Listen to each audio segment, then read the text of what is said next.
efforts by the Department of Justice, Ministry of Law and Justice in its journey towards making justice accessible to all. Under its flagship initiative of TeleLaw, the Department of Justice has been providing pre-litigation legal advice to citizens through a technology-enabled and decentralized service delivery mechanism. The program gives access to justice as mandated under Article 30.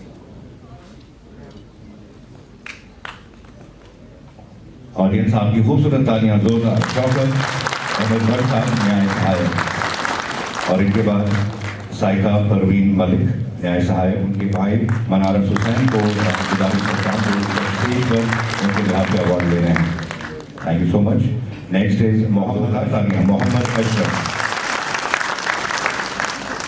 और इनके बाद समीर अहमद दाद।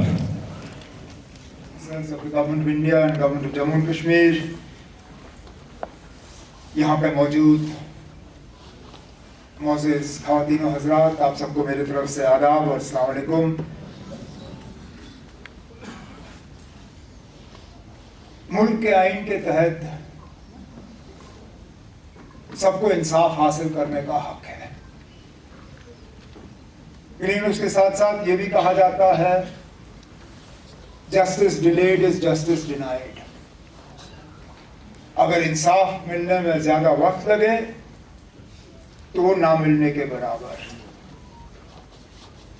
दोनों चीजों को साथ लिया जाए तो पता चल जाता है कि अदालतों पे दबाव जो है बहुत ज्यादा बना हुआ है।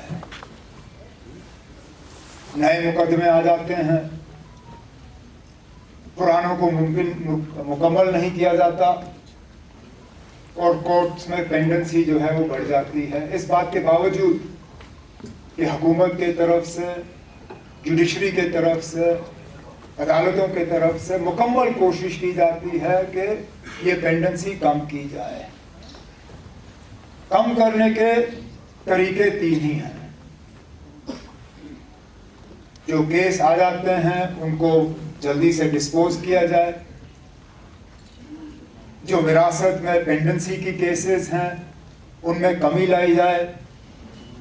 लेकिन दोनों चीज़ों को अगर हम सिर्फ अकेले यही चलाएं तो शायद कामयाबी हम हासिल कर नहीं सकेंगे। बड़ी बात यह होगी कि नए केसेस कोर्ट में कम आए, उसके तरफ पेशरफ्त होनी चाहिए, कोशिश रहनी चाहिए, और वही केसेस अदालत में आए जिनमें अदालत की सुनवाई जो है वो जरूरी है।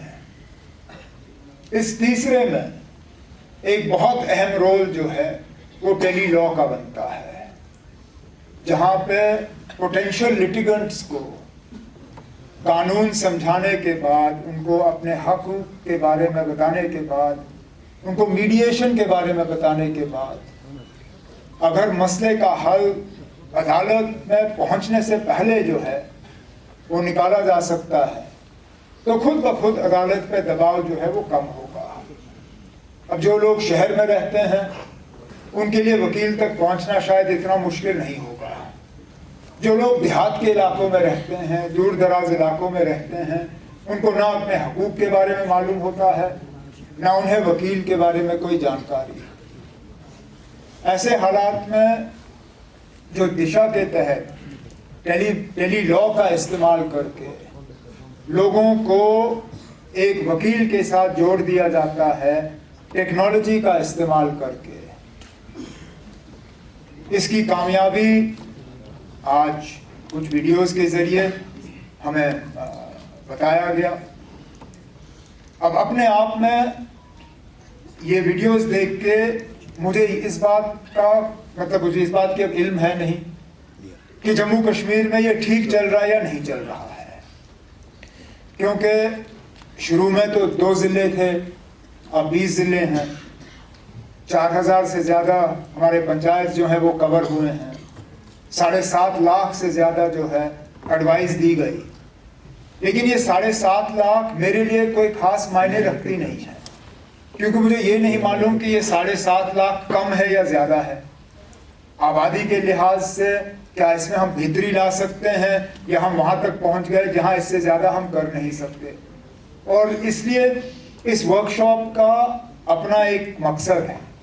इस वर्कशॉप के ज़रिए एक तो हम ये समझ जाएंगे कि हम हैं कहाँ पे, कितनी कामयाबी इस स्कीम ने हासिल की है। दूसरी रियासतों के मुकाबले हम देख सकेंगे कि हमने कितना किया है, उन्होंने कितना किया है। और फिर जो बेस्ट प्रैक्टिसेस हैं, बेस्ट प्रैक्टिसेस का हमें थोड़ा सा एक इशारा मिलेगा, जिन चीज़ों को अगर ज़रूरत पड़े हम नकल करके यहाँ इस्तेमाल कर सकते हैं, ताकि ज़्यादा से ज़्यादा लोग जो हैं इस टेली लॉ का जो है वो फ़ायदा लें। सही कहा यहाँ पे जो इस स्कीम को चलाने वाले जो हैं, जिन्होंने बात की, चाहे वो यूनिवर्सिटी से हो, हमारे कॉमन सर्विस सेंटर्स से हो, या लॉयर्स हों, दूर दराज इलाके, चाहे वो कुपवारा में हो, चाहे किश्तवाड़ में हो, चाहे रजौरी पुंछ में हो, गुरेज के हों, उनके लिए बहुत मुश्किल होता है इस तरह का लीगल एडवाइस हासिल करना। और इसके साथ साथ एक और फ़ायदा हमें हो जाता है। एक वक्त ऐसा था जबकि हमें पता नहीं चल रहा था कि हम अपने कॉमन सर्विस सेंटर्स का करें क्या। एक एक करके इनके सर्विसेज कम हो रहे थे। हमने इनसे कॉमन सर्विस सेंटर्स तो खुलवाए, लेकिन कमाई के जो हैं साधन हमने कम किए। कमाई के लिए इनके पास कोई ज़्यादा कुछ खास था नहीं। तो शुक्र है अब अगर इस टेली लॉ के ज़रिए अगर कॉमन सर्विस सेंटर्स को और ज़्यादा काम मिल रहा है, मैं तो उम्मीद करूंगा कि इस वर्कशॉप के बाद government of India, ministry of justice के साथ मिलके हम देखें कि और ज़्यादा क्या किया जा सकता है, किस तरह इस स्कीम को और ज़्यादा मजबूत किया जा सकता है, किस तरह हम और लॉयर्स जो हैं प्रो बोनो इसके साथ जोड़ दें, ताकि सही माने में जो मैंने शुरू में कहा, हर किसी को इंसाफ मिले और सही वक्त की सीमा के अंदर जो है वो इंसाफ मिले। वही हमारी कोशिश होनी चाहिए। और अगर इस वर्कशॉप के तहत इस टेली लॉ को हम और ज़्यादा मजबूत कर पाएँ, इसकी जानकारी जो है हम और ज़्यादा लोगों तक पहुंचाएं, और अपने अदालतों पे दबाव जो है उसको कम किया जाए, मैं तो अपने आप मान के चलूँगा कि ये वर्कशॉप जो है ये अपने आप में एक कामयाब वर्कशॉप रहा। और जो मैं इस वर्कशॉप के साथ जो तमाम लोग जुड़े हुए हैं उनको शुक्रिया करते हुए आप सबसे इजाज़त चाहता हूँ। बहुत बहुत शुक्रिया।